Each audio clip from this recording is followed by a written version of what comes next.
காவலர் குடியிருப்பில் சமத்துவ பொங்கல் விழா வெகு விமர்சையாக நடைபெற்றது. திருவள்ளூர் மாவட்டம் ஊத்துக்கோட்டையில் காவலர் குடியிருப்பில் காவலர்கள் தங்கள் குடும்பத்துடன் சமத்துவ பொங்கல் கொண்டாடும் நிகழ்ச்சி சிறப்பாக நடைபெற்றது.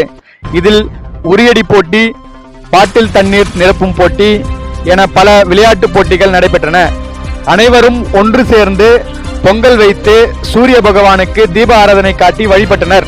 இந்நிகழ்ச்சியில் ஊத்துக்கோட்டை துணை கண்காணிப்பாளர் கணேஷ்குமார் மற்றும் ஆய்வாளர் ஏழுமலை, வெங்கடேசன் மற்றும் உதவி ஆய்வாளர்கள், காவலர்கள் என பலர் கலந்து கொண்டு சமத்துவ பொங்கலை கோலாகலமாக கொண்டாடினர். விளையாட்டுப் போட்டிகளில் வெற்றி பெற்றவர்களுக்கு பரிசுகள் வழங்கப்பட்டது.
மேலும் உண்மை செய்திகளுக்கு நமது அக்ஷய பாத்திரம் செய்தி சேனலை இப்போவே சப்ஸ்கிரைப் பண்ணுங்கள்.